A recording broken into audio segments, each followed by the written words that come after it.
Masjid Muslim.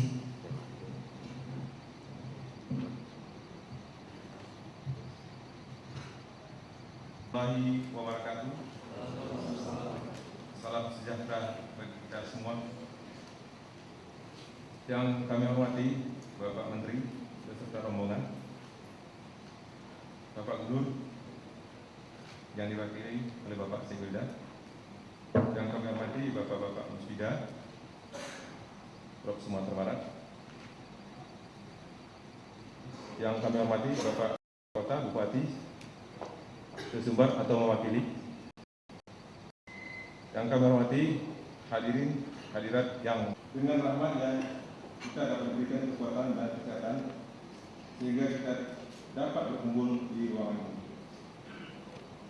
Sebagaimana kita ketahui bahwa Provinsi Sumatera Barat secara administrasi terdiri daripada 9 kabupaten dan 6 kota dengan jumlah penduduk tercatat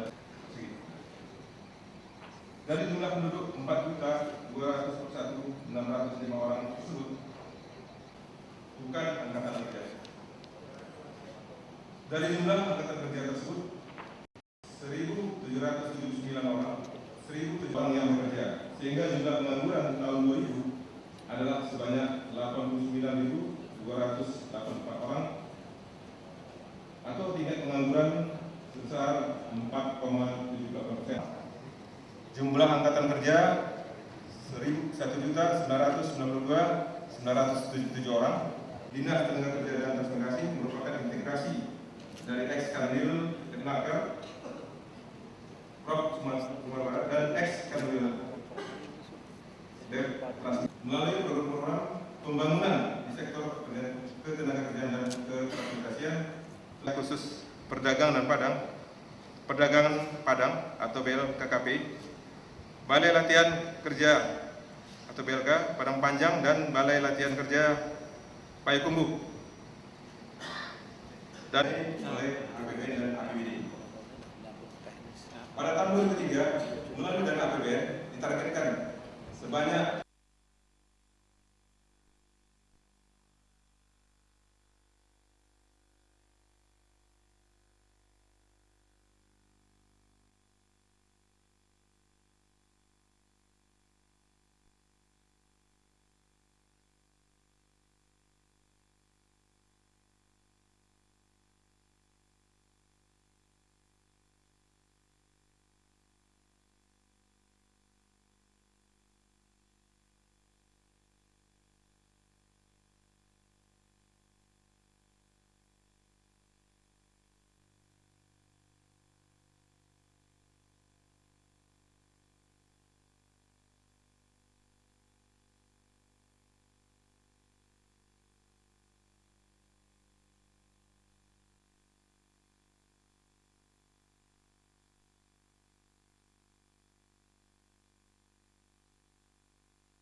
tingkat 1 maupun tingkat 2, juga saudara Bupati, Wali Kota yang hadir atau yang mewakili para sahabat DPD Konfederasi SPSI dan seluruh jajarannya, terutama saudara Kanwil Jam Sosek yang dari Medan jauh-jauh berhubungan dengan kantor Jam Sosek. Sebelum saya meneruskan sambutan saya, barangkali saya akan memperkenalkan beberapa teman saya yang mendampingi saya datang di sini. Yang pertama, saudara Muslim Tambursai, Direktur Jenderal Hubungan Industrial. Yang kedua, saudara Kepala Diklat, saudara Kepala Diklat Plat. Yang ketiga, yang berikutnya Pak Suwarno, calon direktur, dan yang lain-lainnya, khususnya Karmil Jam Sostek ini perlu dikenal. Berdiri saudara Karmil Jam Sostek. Ini kalau Barat Komisi 5, saudara Peter. Pertama-tama marilah kita panjatkan puji syukur kehadirat Tuhan Yang Maha Esa karena atas rahmat dan ridhonya kita dapat berkumpul bersama pada acara pertemuan terpadu di Nakes Trans Provinsi Sumatera Barat, Kabupaten Kota, Apindo, SPSI, Jam Sostek, dan para pekerja, para pengusaha. Kita berpihak pengusaha, para pekerja. Namun nasib yang paling tidak baik itu yang mengurus tenaga kerja itu.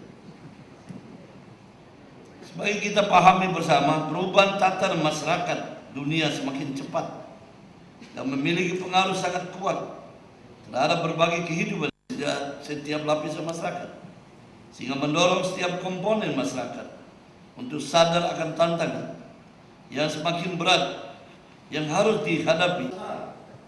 Dengan mempertimbangkan kondisi di dalam negeri serta pengaruh lingkungan global, kita harus berbuat tatanan. Kita harus dapat menjawab tantangan tersebut.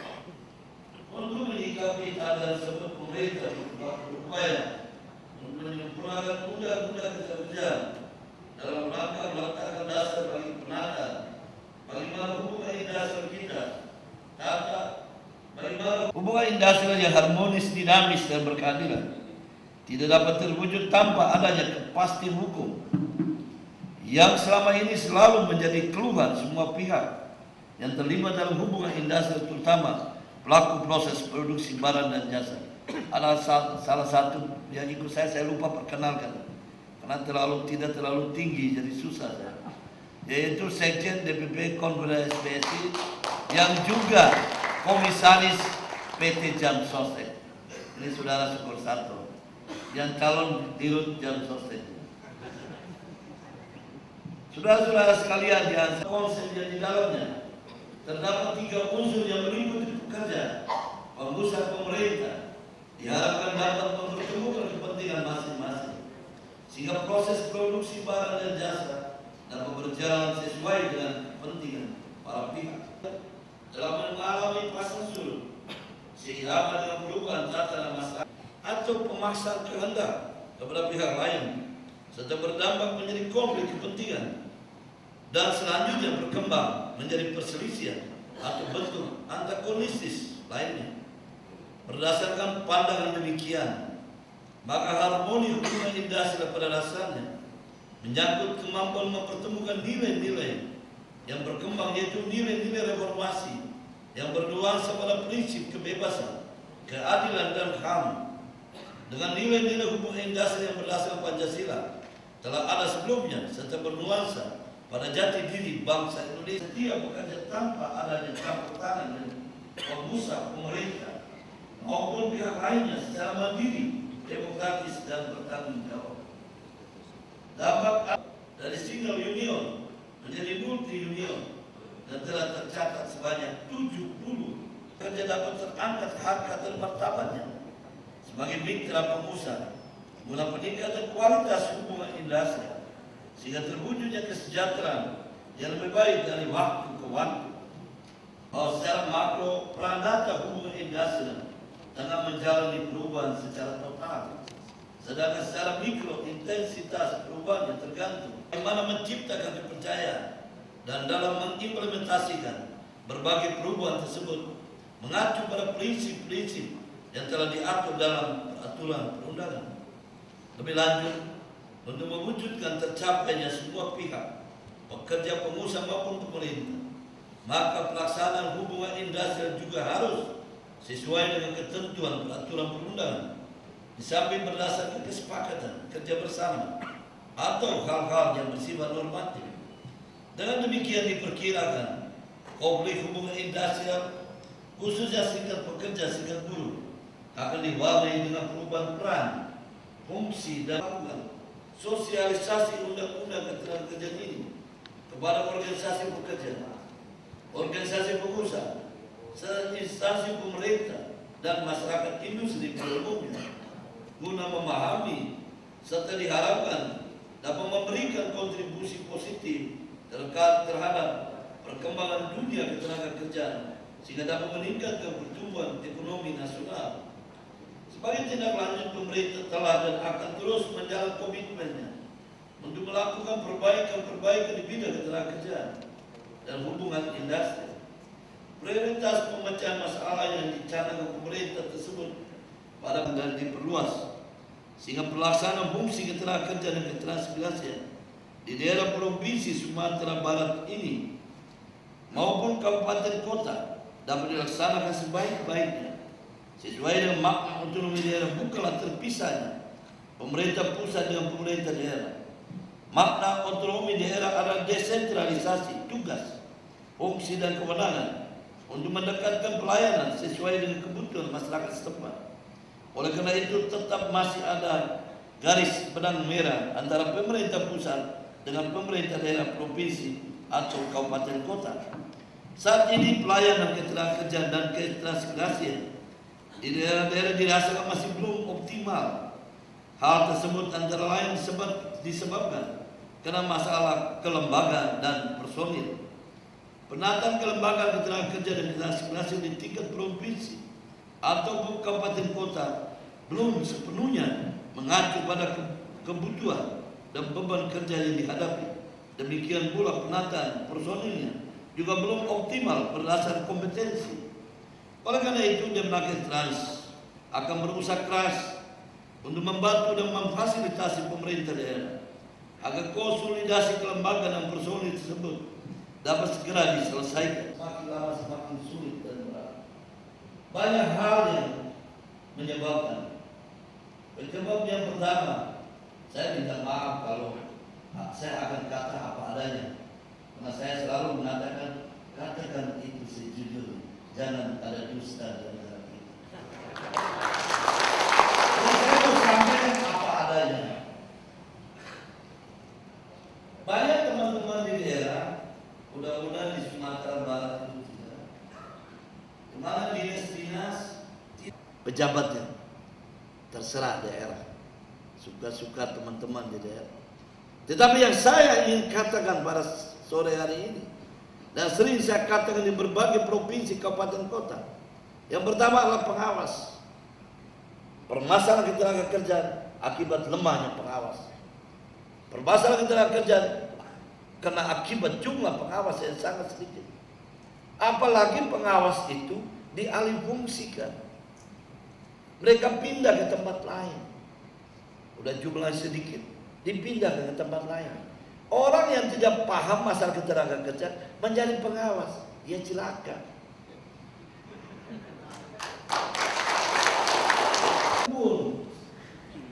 Ya nggak pas, atau terbalik. Tukang kebun menjadi tukang jahit. Dia salah jahit, bisa jaringnya kena jarum. Salam saya kepada saudara gubernur, tolong pengawas itu, kalau memang sudah dialihfungsikan, kembalikan mereka ke habitatnya. Karena pengawas itu dilatih selama 9 bulan, paling sedikit. Dia harus memahami masalah undang-undang ketenagakerjaan. Dia tidak memahami undang-undang ketenagakerjaan. Yang kedua, perantara. Perantara itu juga harus orang yang mengerti masalah ketenagakerjaan. Tidak bisa orang, karena dia tidak pernah baca itu. Pasti anda nggak marah karena saya sudah katakan itu sejujurnya supaya diperbaiki. Yang ketiga, pengantar kerja. Paling tidak ada 3 hal ini yang harus ada di setiap provinsi. Pengawas harus 50. Tadi saya dengar pengawas 4 orang ya. 4 orang itu berapa pengawas di Sumatera Barat? Apa nggak hafal? Hah? Berapa? 19. Menterinya hafal. Pengawas di Indonesia itu 1.500 orang. 1.500 orang, 600 dialihfungsikan jadi pegawai. Jadi kalau terjadi masalah ketenagakerjaan, ya sah-sah saja. Pengawas yang 15 orang ngurusin lebih dari 2.000 perusahaan. Dia jalan dari satu perusahaan lain pakai kaki. Karena waktunya tidak cukup. Apalagi kalau di antara mereka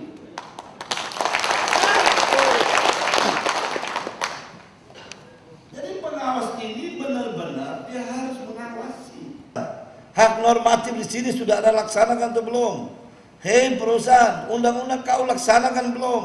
Kalau belum, ini yang harus kau perbaiki. Tapi jangan nakut-nakuti perusahaan atau minta ongkos pulang, itu jadi nggak jalan. Ini pasti buruh ini yang tepuk tangan. Mau uang itu hanya ayam aja. Kalau ayam kan mau dilakukan ini, uang dia tinggalkan itu.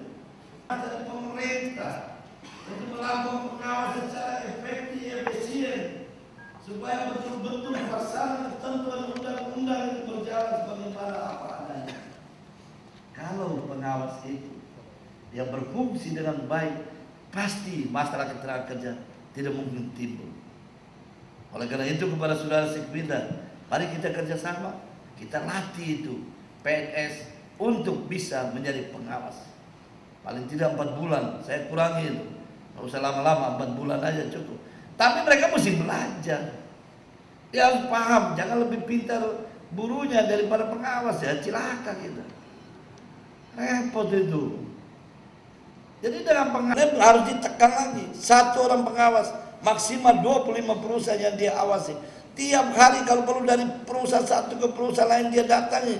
Yang penting asal dia jangan KKN aja dengan perusahaan itu yang penting. Sebab kalau tidak berfungsi pengawas, undang-undang macam apapun baiknya nggak akan jalan, tidak pernah akan jalan. Sostek, dia tidak bayar, ya pengawas turun tanya, kenapa kau tidak bayar? Begitu pula dia turun ke perusahaan, itu sikat buruh sini kok belum berdiri ini kenapa ini? Boleh dia dirinya, sikat buruh apapun terserah aja. Menteri itu di hadapan menteri sama saja. Jadi kalau SPSI harus baik-baik, karena kalau kan ditinggal oleh para pekerja kalau kelakuannya juga nggak bagus. Jadi saudara-saudara sekalian, kebebasan berserikat telah diatur oleh Undang-Undang 21/2000. Tetapi harus memenuhi semua ketentuan peraturan perundangan yang ada. Itu yang harus dilakukan. Dan kalau Anda para pekerja tahu, ini Apindo. Mana Pak Ketua Apindo yang mana? Pak Apindo nggak datang. Jangan-jangan dia takut karena menterinya datang. Jadi teman-teman Apindo itu harus memberitahu kepada anggotanya, karena sekarang ini kan ketua umumnya baru Pak Sofiawan Nadi, kebetulan saya membukanya di Denpasar. Harapan saya Apindo bisa mensosialisasikan seluruh ketentuan aturan perundangan ketenaga kerja. Saat ini pelayanan ketenaga kerja dan transportasi di daerah dirasakan masih belum optimal. Kita baru saja menyelenggarakan pertemuan menteri-menteri perburuan atau tenaga kerja ASEAN ke-17 di Mataram, Lombok tanggal 5-9 Mei tahun 2003, yaitu 10 menteri tenaga kerja ASEAN plus 3, China, Jepang, dan Korea Selatan. Pertemuan tersebut juga dihadiri 3 negara partner yang saya sebutkan tadi, termasuk ILO dan Sekjen ASEAN. Banyak kesepakatan yang dicapai dengan pertemuan tersebut.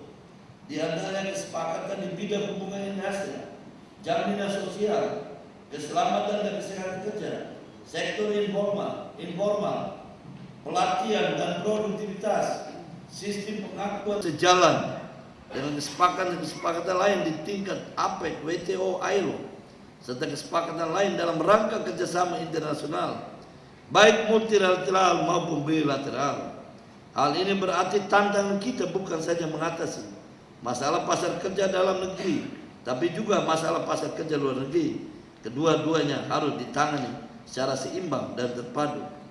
Oleh karena itu perlu dikembangkan adanya persamaan persepsi, konsepsi dan strategi nasional di antara instansi sektoral terkait di tingkat pusat maupun daerah, termasuk terhadap substansi Undang-Undang Nomor 13 2003 yang harus segera disosialisasikan oleh departemen maupun pemerintah daerah mengenai penempatan tenaga kerja luar negeri. Sini hanya ada 1 PJTKI, juga ada cabang. Sudah itu ada perwada. Saya kalau sudah dengar perwada itu agak emosi. Perwada itu tidak perlu dibina, dibinasakan saja. Saya ngomongnya pelan-pelan. Karena bagaimanapun Perwada itu sama dengan calo-calo di jalan-jalan. Cabang perusahaan itu. Saya pergi ke Lombok dari Mataram. Sana ada 117 pengusaha penggerak tenaga kerja. Hanya 5 yang cabang, 102 Perwada. Untung di sini sedikit. Saya katakan kepada saudara dinas, mulai besok. Kenapa saudara-saudara sekalian? Karena mereka itu hanya calo, hanya bikin sulit masyarakat Indonesia, masyarakat Sumatera. Calon tenaga kerja luar negeri dengan janji dan rayuan gombalnya. Kadang-kadang mereka setelah terima uang mereka kasih tinggal pergi ke tempat lain. Makanya sekarang saya wajibkan, apabila Anda masih berkeinginan untuk penempatan tenaga kerja luar negeri, kalau ada kan cabang di sini harus resmi dan direkomendasi oleh Dinas Tenaga Kerja tingkat 1, di mana bahwa dia harus punya kantor yang resmi, tidak boleh kontrak, harus kantor sendiri, dia harus punya staf. Kenapa saya tidak suka dengan kontrak? Begitu dia pungut uang dia kabur ke Jakarta, hilanglah uang orang semua. Jadi harus punya kantor. Jadi kalau dia kabur kita jual kantornya untuk kembalikan uang ke rakyat itu. Jadi jangan lagi dipelihara itu Perwada itu, Pak. Kalau boleh besok dibubar-bubarin aja. Begitu pula dengan PJTKI. Itu berbagai persyaratan harus dia penuhi. Bagaimana tempat penampungan yang manusiawi? Jangan satu kamar dia isi kayak kambing di tempat itu. Atau bahkan dia tidur aja di karpet. Saya keliling-keliling, Anda lihat di TV. Karena dia anak manusia. Sama seperti kita tidur di rumah. Jangan tidur di karpet. Apalagi mereka wanita rame-rame tidur kumpul kaki kiri kanan, untuk aja nggak ada kaki ke atas kepala ke bawah. Memang PT3-nya hanya cari untung saja. Jadi persyaratan mengenai penampungan pun diatur Kepmes 104A. Begitupun balai latihan kerja, kita persyaratkan dia harus memenuhi syarat itu. Kalau tidak dan tutup saja lebih baik daripada dia menyusahkan anak bangsa. Itu juga kadang-kadang panas si para pekerja untuk mogok menjelaskan. Sekaligus saya ingin katakan kepada Anda sekalian, ini saudara Didier dan kami mengenai Undang-Undang 13 2000 itu sudah. Kita pernah mengundang pada satu kesempatan satu kelompok yang sangat ekstrim. Begitu kita dialog, dia bingung sendiri. Nah dia tidak begitu memahami. Saya beri contoh. Misalnya mogok kerja. Mogok kerja dijamin oleh undang-undang ini. Boleh Anda lakukan mogok kerja. Namun mogok kerja itu kita atur aturan mainnya. Jangan asal mogok saja. Bisa sendiri, tiap hari kau mogok aja. Jangan perusahaan orang kau mogok, karena ada orang yang mau bekerja, ada orang mau cari makan. Kesempatan kerja begitu langka. Pengangguran kita di tingkat nasional sekarang sudah hampir sampai 40 juta orang. Jalan terbuka, setengah penganggur dan pengangguran sukarela. Yang sukarela saya bilang hapus saja. Di Indonesia tidak ada. Kami apa sih? Siapa bilang besar uang jam sostek? 21 triliun menurut koran. Dibagi 18 juta pekerja yang sudah masuk. Berapa rupiah satu orang? Paling 1 juta kan? Apa sanggup nih beli rumah, Pak? Ibu. Jadi jangan anggap ini udah sangat besar di jam sostek, Pak. Justru oleh karena itulah kami ingin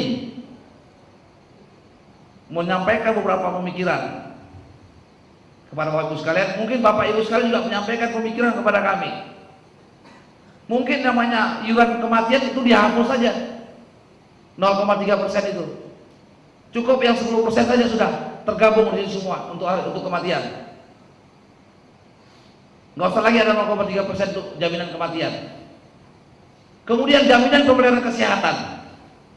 Tadi bicara mengenai kesehatan. Saya to the point aja ya. Setuju nggak dengan cara gini? Saya nggak usah baca-baca. Khususnya kesehatan. Tadi bicara kesehatan, pelayanan jelek itu saja obat yang dikasih, sakit kepala, sakit perut itu terus. Iya kan?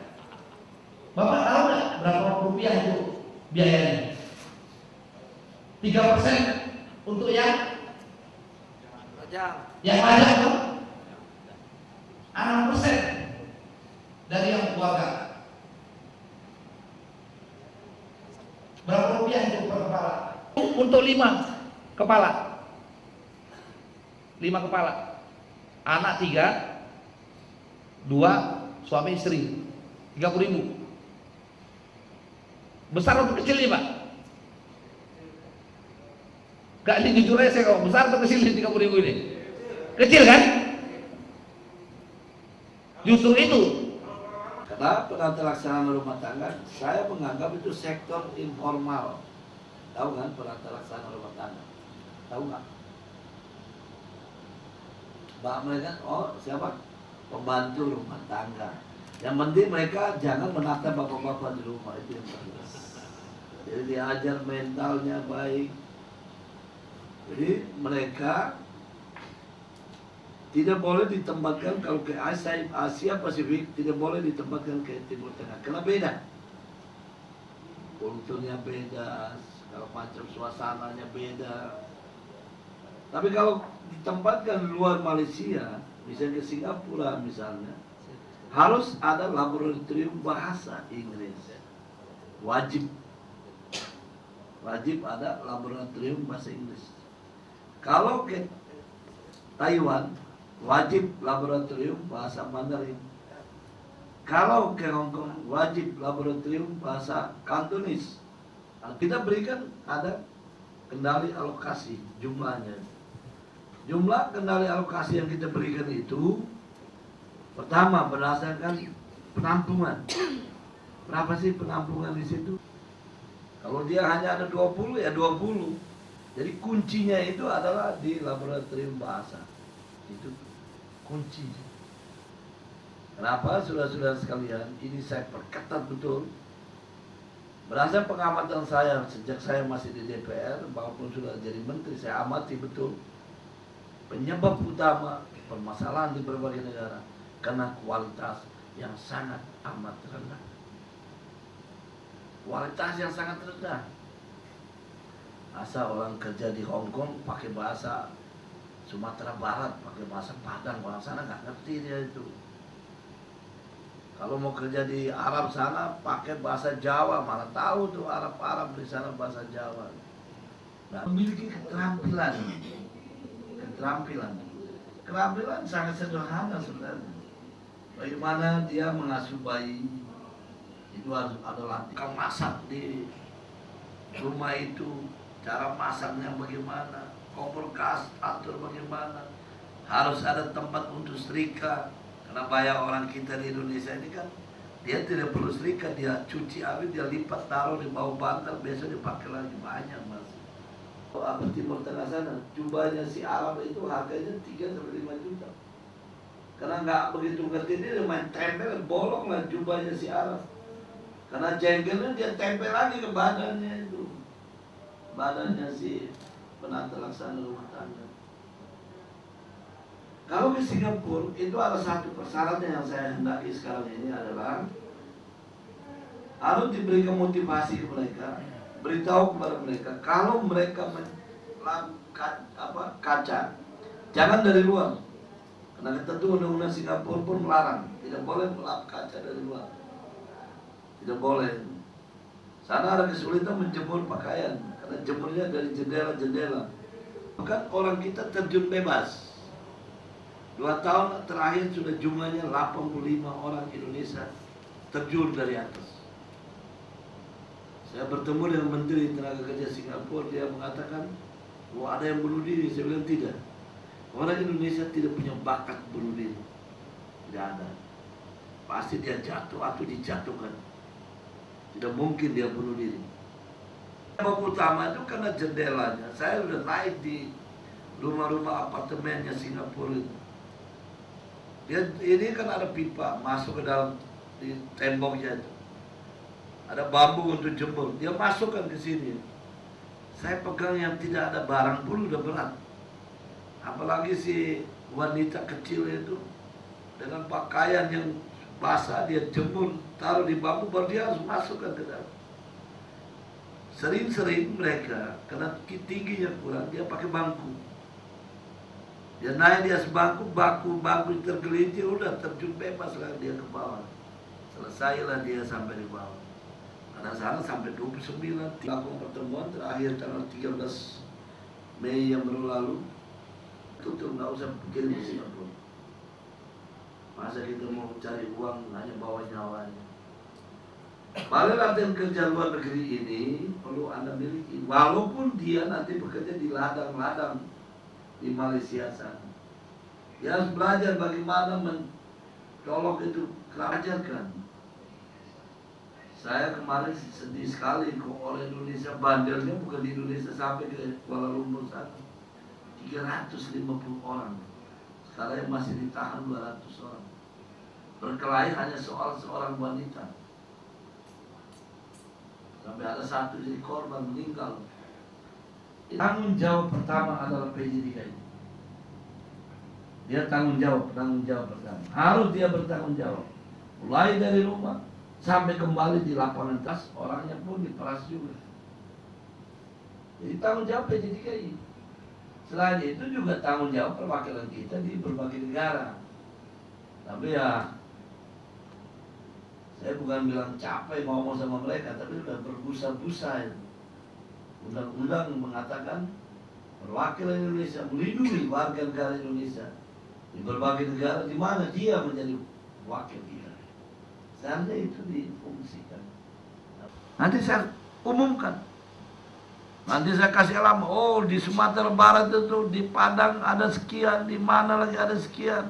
Anda langsung saja datang ke PJ3I. Tidak perlu melalui perantara. Tidak perlu ini. Dan calon harus ditindak tegas. Jangan ragu-ragu. Tapi lucunya ada satu PT di Jakarta sudah saya segel, sudah saya cabut siung. Begitu sampai turun kalah lagi menterinya. Saya nggak tahu bayarnya berapa banyak.